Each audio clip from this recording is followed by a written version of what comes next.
बिस्मिल्लाहिर्रहमानिर्रहीम। अस्सलाम वालेकुम स्टूडेंट्स। इस लेक्चर में हम डिस्कस करेंगे definition of group and some examples. यानी सबसे पहले हम ग्रुप को डिफ़ाइन करेंगे और उसके बाद हम उसके कुछ एग्जांपल्स भी डिस्कस करेंगे। तो सबसे पहले मैंने ग्रुप को डिफ़ाइन किया, let G be a non empty set with binary operation star. यहाँ पे ये देखें एक टर्म यूज़ हुई है बाइनरी ऑपरेशन स्टार। तो ये हमारे पास क्या होता है, ये खुद से एक फंक्शन होता है।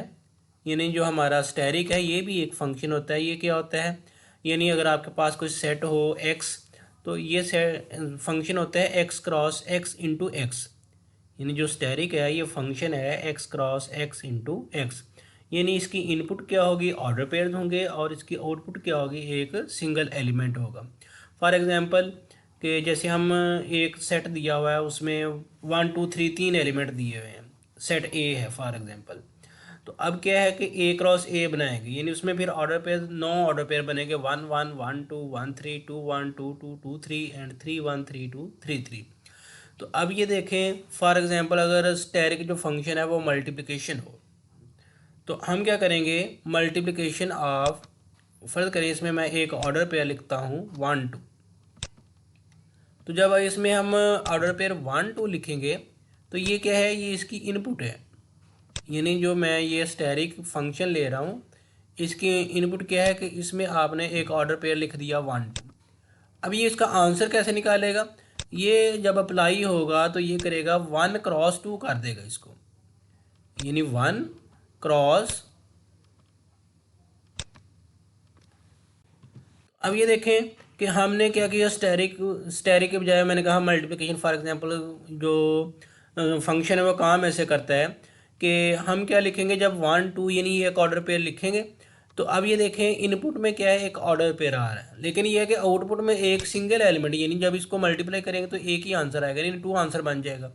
तो इनपुट इसका क्या होती है, ऑर्डर पेयर होती है, और आउटपुट क्या मिलती है, एक सिंगल एलिमेंट होता है। ये कह लें कि जो स्टेरिक फंक्शन होता है वो x cross X into x, sometimes ऐसे भी लिख लिया जाता है, समटाइम्स लिखा जाता है X cross X into some a new subset A. यानी फॉर एग्जांपल जैसे इसमें अगर मैं 3 और 2 यानी 2 3 ये ऑर्डर पेयर पुट करूँ तो उसका आंसर आना है 6। अब वो जो हम सेट बोल रहा था मैं 1 2 3, उसमें तो नहीं आंसर आ रहा, लेकिन ये है कि आंसर क्या आ रहा है, 6 आ रहा है। तो ये फंक्शन तो है, लेकिन ये है कि इसके लिए फिर वो कोड में जो है वो एक्स की बजाय ए लिख ली जाती है। लेकिन समटाइम यही लिखा जाता है कि x cross X into x, यानी फंक्शन ही फिर इस तरह का, यानी या सेट ही आपको इस तरह का गिवन होगा कि जो भी आप ऑपरेशन यानी गिवन होगा वो जब आप अप्लाई करेंगे या फंक्शन अप्लाई करेंगे तो जो पॉसिबल आंसर है वो उसी सेट के अंदर आएगा। तो उसको हम वो साथ क्लोज्ड यानी defined, binary operation defined on set इस तरह बोल देते हैं। तो अब यहाँ पे ये मैं बाइनरी ऑपरेशन के बारे में बता रहा था कि यानी ये कोई भी एक फंक्शन होता है X cross X into X से, ठीक है। यानी बाइनरी ऑपरेशन क्या होगा, वो एक फंक्शन होगा from x cross X into x. जैसे हम फंक्शन का नाम एफ से डिनोट करते हैं, तो यहाँ पे क्या है कि यहाँ पे फंक्शन का नाम जो है वो स्टेरिक से डिनोट किया हुआ।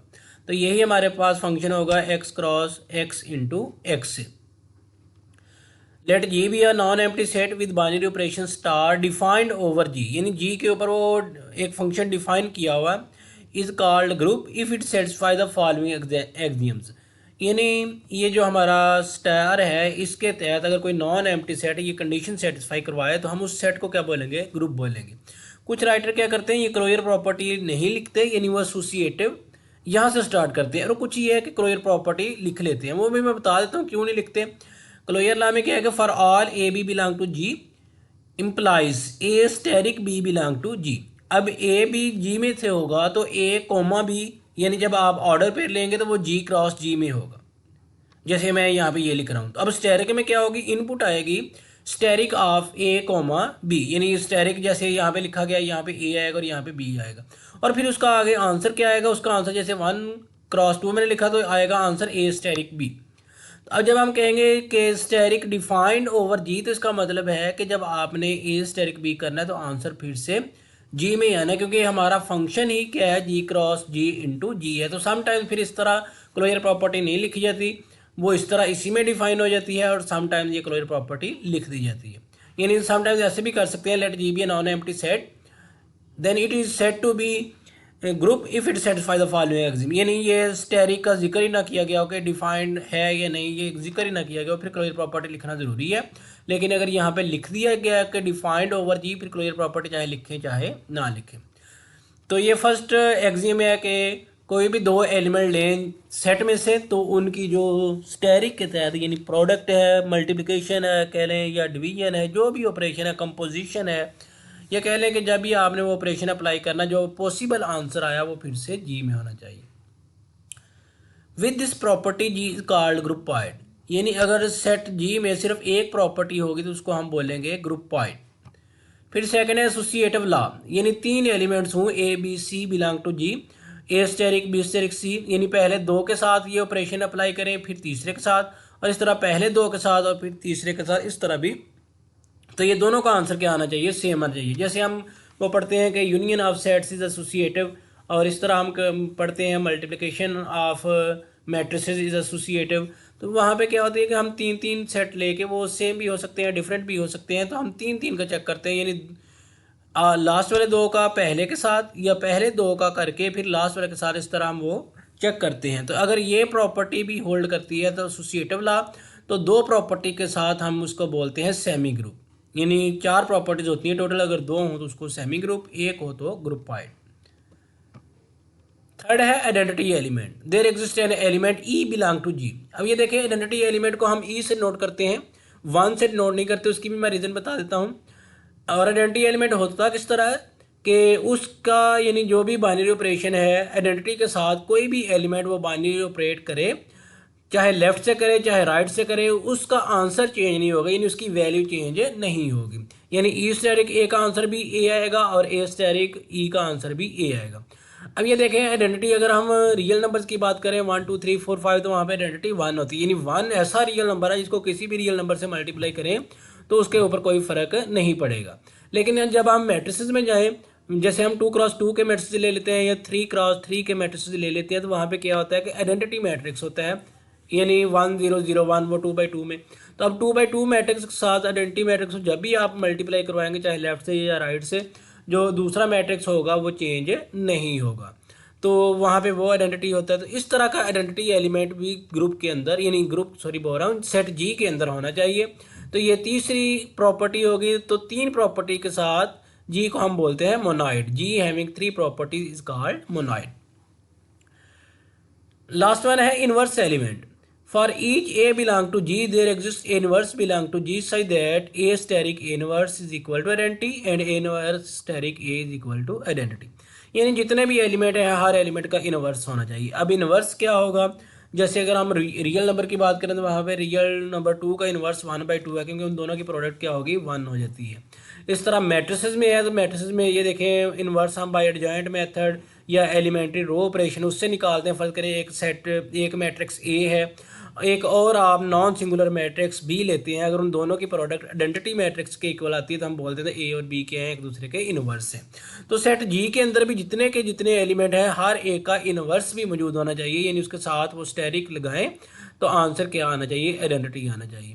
तो यहाँ तक सिर्फ अगर 4 प्रॉपर्टीज होंगी तो आपके पास जो गिवन सेट है नॉन एम्प्टी सेट, वो क्या बनेगा? वो ग्रुप बनेगा। इसके बाद अबिलियन ग्रुप की डेफिनेशन है, if G asterisk is a group, यानी इसको फिर हम इस तरह लिखते हैं, जी स्टेरिक यानी G together with binary operation star is group and A asterisk B is equal to B asterisk A. यानी अगर ये प्रॉपर्टी भी होल्ड करे तो हम क्या बोलते हैं कि ये अबिलियन ग्रुप है।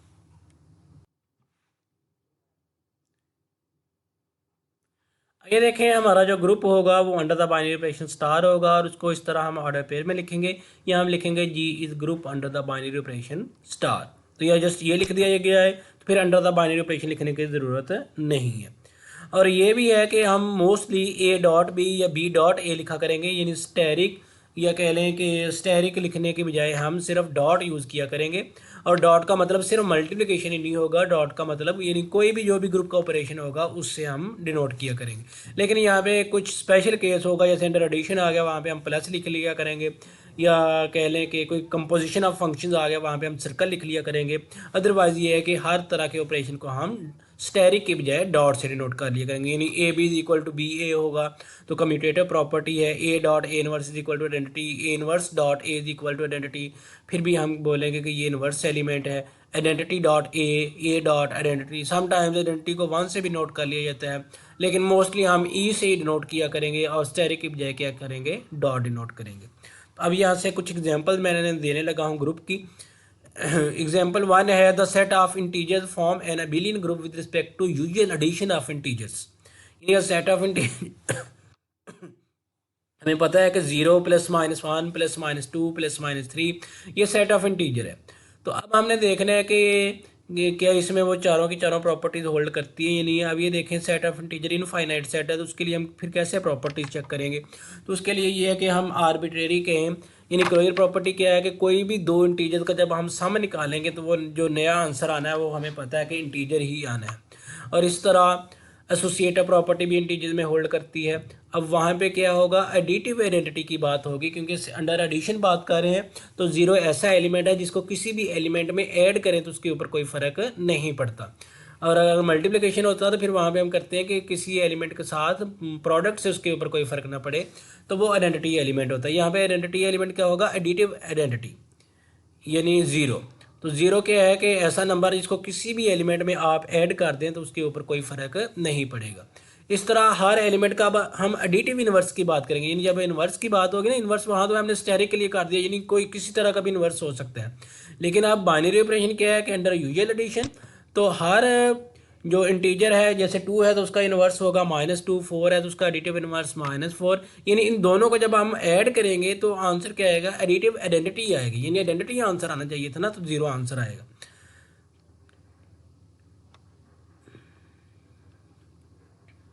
It is easy to verify the postulates in the definition of a group as sum of two integers is unique integer. Thus, closure hold associative addition is known to us. 0 will be identity and negative will be the respective inverse of elements. Commutative again being obvious, यानी कहने का मतलब इसकी पांचों की पांचों properties hold करती है, तो ये अंडर एडिशन अबिलियन ग्रुप है सेट ऑफ इंटीजर, यानी वही मेंशन कर दूंगा जैसे अभी मैंने बोली थी वही मेंशन कर देनी है। तो इससे क्या हो जाएगा, सेट ऑफ इंटीजर जो होगा अंडर एडिशन अबिलियन ग्रुप होगा। फिर नेक्स्ट उसने और एग्जाम्पल बताई, one can easily check as in the previous example that set Q of rational number set R of real number would also form abelian group with respect to addition. यानी जो set of rational number है उसकी भी हम क्या लिखेंगे कि कोई से दो रैशनल नंबर को जब हम ऐड करेंगे आंसर फिर से रैशनल आएगा। क्लोजर प्रॉपर्टी है, एसोसिएटिव भी होल्ड करती है। वहाँ पे क्या है, 0 एडिटिव आइडेंटिटी है, और हर रैशनल नंबर का नेगेटिव जो होगा, यानी 1/2 है तो उसका नेगेटिव -1/2, 4 है तो उसका नेगेटिव 4, तो ये सारे एक दूसरे के एडिटिव इनवर्स। तो ये अंडर एडिशन क्या है, क्यू भी, यानी सेट ऑफ रैशनल नंबर भी और सेट ऑफ रियल नंबर भी, ये क्या हैं, ये अंडर एडिशन ग्रुप बनाते हैं। अब यहाँ पे मैं एक और बताता चलूँ, जो सेट ऑफ इरेशनल नंबर होता है क्यू प्राइम यानी क्यू डैश, ये अंडर एडिशन अबिलियन ग्रुप नहीं बनाएगा। क्यों, कैसे, जैसे ये देखें √2 इरेशनल नंबर है, -√2 ये भी इरेशनल नंबर है। जब मैं इन दोनों को सम करूंगा तो √2 -√2 वो 0 हो जाएगा। अब 0 क्या हो गया, वो रैशनल नंबर आ गया। तो यानी क्लोजर प्रॉपर्टी होल्ड नहीं करेगी, क्योंकि दो इरेशनल नंबर को ऐड करने से आंसर अगर इरेशनल ही आए, यानी तमाम के लिए इरेशनल ही आए, तो हम बोलेंगे कि ये क्लोजर प्रॉपर्टी होल्ड करती है। लेकिन जैसे अभी मैंने एक काउंटर एग्जांपल बोली, एक और बोल देता हूँ, 2 + √3 एंड 5 - √3। जब हम इनको ऐड करेंगे तो प्लस का √3 और माइनस का √3 कैंसिल होगा, 5 + 2 ऐड होगा, 7 आंसर आएगा। 7 के रैशनल नंबर है। तो क्यूब जो यानी सेट ऑफ इरेशनल नंबर है क्यू डैश, उसमें क्लोजर प्रॉपर्टी ही होल्ड नहीं करती, तो वो क्या होगा, अंडर एडिशन ग्रुप नहीं बनाएगा। इस तरह वो अंडर मल्टीप्लिकेशन भी नहीं बनाएगा, क्योंकि वहाँ भी √2 है, और अगर √2 को √2 से मल्टीप्लाई करवाएं तो आंसर 2 आएगा। अब आपने दो इरेशनल की प्रोडक्ट की तो आंसर क्या आ रहा है, रैशनल आ रहा है। इसका मतलब ये भी क्लोजर प्रॉपर्टी नहीं है। इस तरह जो सेट ऑफ रैशनल नंबर है ये अंडर मल्टीप्लिकेशन, और सेट ऑफ रियल नंबर ये अंडर मल्टीप्लिकेशन ग्रुप नहीं बनाते, क्योंकि इनमें 0 इन्वॉल्व है, तो 0 का अंडर मल्टीप्लिकेशन इन्वर्स एग्जिस्ट नहीं करता। हाँ, ये कह दे कि नॉन जीरो रैशनल नंबर या नॉन जीरो रियल नंबर, यानी 0 को निकाल दे और इसमें भी 0 को निकाल दे, तो फिर क्या होगा, इसका इन्वर्स भी एग्जिस्ट करेगा, सारी प्रॉपर्टीज होल्ड करेंगी। वहाँ पे क्या होंगे, ये ग्रुप बनाएंगे under multiplication. Set of integer with respect to usual multiplication does not form a group although closure associative identity condition hold. यानी सेट ऑफ इंटीजर जो है अब ये देखें क्लोजर प्रॉपर्टी से दो इंटीजर की प्रोडक्ट फिर से इंटीजर आएगा, क्लोज्ड है। इस तरह एसोसिएटिव भी होगा, वन उसमें आइडेंटिटी एलिमेंट भी है, यानी ये मोनाइड बनता है। हर एलिमेंट का इन्वर्स नहीं है, क्योंकि टू है वो इंटीजर है, लेकिन उसका अब अगर इन्वर्स वैसे देखा जाए तो 1/2 बनता है। तो अब 1/2 तो इंटीजर ही नहीं है, इसका मतलब हर एलिमेंट का इन्वर्स एग्जिस्ट नहीं करेगा, तो ये जस्ट मोनाइड है, ग्रुप नहीं है। ये यहाँ पे एग्जांपल में भी लिखा, note two has no inverse with respect to multiplication as there does not exist any integer size that 2.a is equal to a.2 is equal to 1। यानी अगर ये देखें ना, यहाँ से a की वैल्यू निकालें तो वो 1/2 बनेगी, तो वो तो इंटीजर है ही नहीं। एग्जाम्पल 4 देखें, let G with the set 1 - 1 then it forms an abelian group under multiplication, it is again to check properties. यानी इसमें ये देखें, वो हम केलेस टेबल बना लें, वो बीएससी में भी आपने पढ़ा होगा, यानी इनको मल्टीप्लाई करें, 1 को 1 के साथ, 1 को -1 के साथ, -1 को 1 के साथ, या -1 को -1 के साथ, सारे आंसर 1 या -1 आएंगे। 1 आइडेंटिटी एलिमेंट है, और 1 का इन्वर्स 1 खुद है, या -1 का इन्वर्स भी -1 खुद है, तो इसमें भी सारी प्रॉपर्टीज़ और कम्यूटेटिव प्रॉपर्टी भी होल्ड करती है। तो ये कह रहे हैं अबिलियन ग्रुप बनता है अंडर मल्टीप्लिकेशन। नेक्स्ट एक और एग्जांपल देखें, the set G of all 2/2 matrices of the form ABCD over reals where AD - BC not equal to 0। कहने का मतलब कि इसका डिटर्मिनेंट 0 नहीं होगा। ये ऐसा कह सकता है, the set of all 2x2 non singular matrices of the form ABCD, यानी नॉन सिंगुलर फॉर्म भी बोल सकता है, क्योंकि नॉन सिंगुलर कौन से होते हैं, जिनका इन्वर्स एग्जिस्ट करता है। सिंगुलर वो है जिनका इन्वर्स एग्जिस्ट नहीं करता, और इन्वर्स किनका एग्जिस्ट करता है, जिनमें इनका डिटर्मिनेंट 0 ना हो, यानी AD - BC 0 ना हो। Form a non abelian group under matrix multiplication, यानी मैट्रिक्स की मल्टीप्लिकेशन के तहत ये नॉन अबिलियन ग्रुप बनाता है। The matrix 1 0 0 1 will act as identity, यानी इसमें ये देखें ना, अब देखें 2/2 के मैट्रिसेस हैं, हम प्रॉपर्टीज़ कैसे लिखेंगे। पहली प्रॉपर्टी लिखेंगे क्लोजर प्रॉपर्टी। अब क्लोजर प्रॉपर्टी क्या है कि जब भी आप 2/2 मैट्रिसेस के उनकी प्रोडक्ट करेंगे तो जो आंसर आएगा, नया मैट्रिक्स आएगा, वो भी 2/2 का आएगा। इसका मतलब कि क्लोजर प्रॉपर्टी होल्ड करती है, क्योंकि आपने सारे 2/2 के लिखे हुए हैं। एसोसिएट भी मैट्रिसेस में होल्ड करती है। और आइडेंटिटी, यानी ये 1 0 0 1 ये भी 2/2 का है, इसका मतलब आपने 2/2 के सारे लिखे हुए हैं, तो ये आइडेंटिटी मैट्रिक्स भी इसमें होगा। और आपको पता है कि जिनमें ये AD - BC 0 के इक्वल ना हो, तो उसका इन्वर्स कैसे हम निकालते हैं, यानी ये adjoint of A over A mod, यानी वो किया हुआ है। एडजॉइंट में क्या करते हैं, D और A, यानी इन दोनों की जगह चेंज, और B और C इन दोनों के साइन चेंज, और डिटर्मिनेंट से डिवाइड करते हैं, तो डिटर्मिनेंट बनता है AD - BC, सभी को वो डिवाइड किया हुआ है। तो ये क्या होगा, ये हर मैट्रिक्स का इन्वर्स होगा। तो अब यहाँ पे देखें, चारों प्रॉपर्टीज होल्ड करती हैं, तो ये क्या होगा, ग्रुप होगा। लेकिन हमें पता है कि closure property in general hold नहीं करती, यानी मैट्रिक्स में closure property in general hold नहीं करती, तो ये non abelian group under multiplication बनेगा। नेक्स्ट एग्जांपल देखें, let G is equal to 2r whenever R is equal to 0 +-1 +-2, यानी एक सेट दिया हुआ है, उसमें क्या लिखे हुए हैं, 2r, यानी 0 वैल्यू लेंगे तो 2r यानी 1 आ जाएगा। R की वैल्यू 1 लेंगे 2 आंसर आएगा, R की वैल्यू 2 लेंगे तो 4 आंसर आएगा, R की वैल्यू 3 लेंगे तो 8 आंसर आएगा, R की वैल्यू 4 लेंगे तो 16 आंसर आएगा। ये बनेंगे। फिर जब नेगेटिव लेंगे तो R की वैल्यू -1 लेने से 1/2, -2 लेने से 1/4, -3 लेने से तो 2⁻³ यानी 1/2⁻3, तो 1/8, इस तरह एलिमेंट बनेंगे। यानी इसमें एलिमेंट बनेंगे 0 2 4 8 16 32 64 एंड सो ऑन। और दूसरे बनेंगे 1/2 1/4 1/8 1/16 1/32 एंड सो ऑन, इस तरह के एलिमेंट बनेंगे। We show G forms a group under usual multiplication, हमने शो करवाना है कि ये ग्रुप बनाता है। For any 2r 2s belong to G, क्या किया है, इसमें से दो एलिमेंट ले लिए, यानी इसमें जितने भी एलिमेंट होंगे 2 की पावर में कुछ ना कुछ लिखा होगा। फर्ज करिए एक में 2 की पावर में r लिखा है, एक में 2 की पावर में s लिखा है। तो अब ये देखें, जब हम प्रोडक्ट करते हैं तो r + s बनेगा।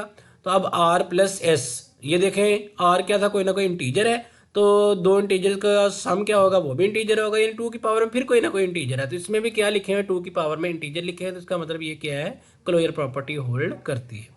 एसोसिएटिव इज ऑब्वियस, यानी हमें पता है ये पावर दी ऐड होनी है, यानी R + S + Q कर लें, तो चाहे 2 को पहले ऐड कर लें, यानी वो भी होल्ड करेगी।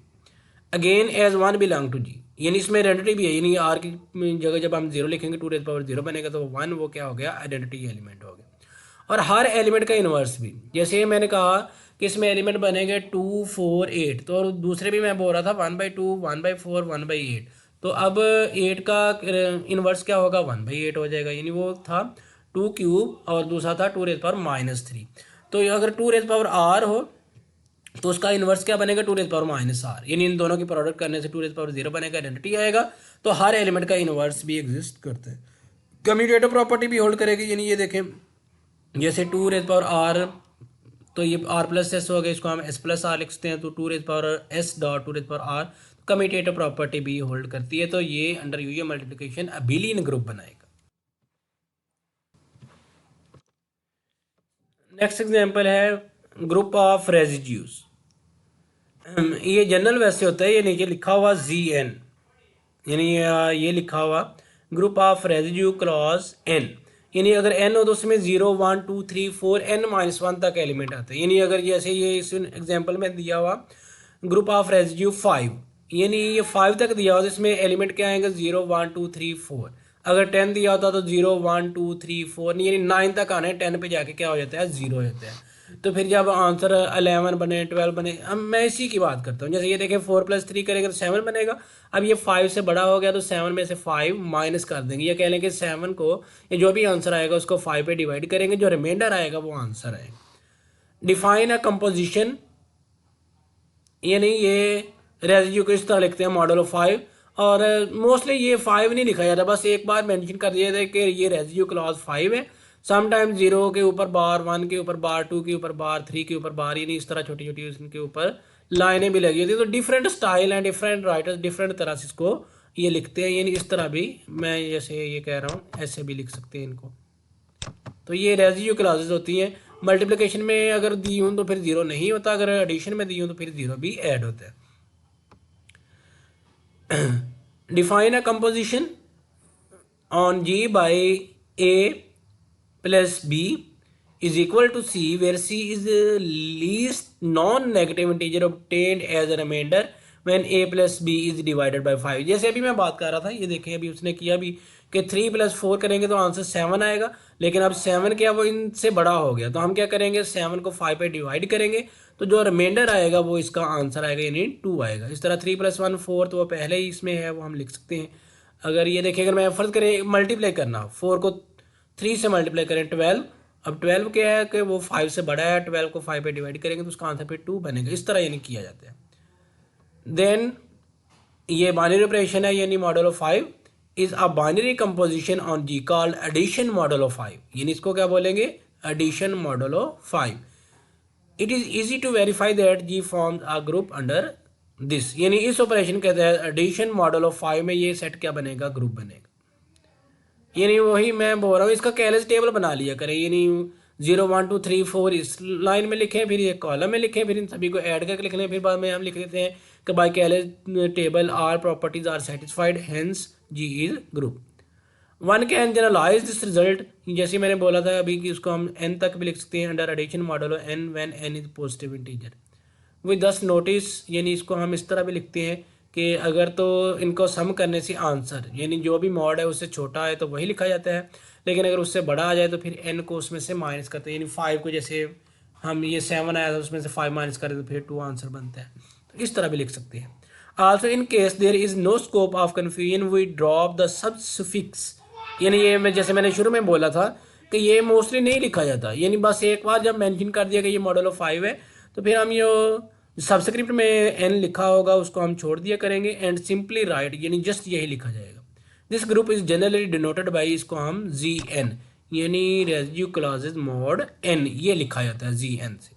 तो ये क्या बनाते हैं, ये सारे के सारे ग्रुप बनाते हैं अंडर एडिशन, और अंडर मल्टीप्लिकेशन भी बनाएंगे, लेकिन तब क्या होता है उसके लिए वो 0 यानी 0 एक्सक्लूड कर दिया जाता है। तो ये थी कुछ एग्जांपल जो हमने ग्रुप की डिस्कस की, और इससे पहले हमने ग्रुप की डेफिनेशन की है और ये कुछ एग्जांपल की हैं, तो ये सारे आपने अच्छे से करने हैं।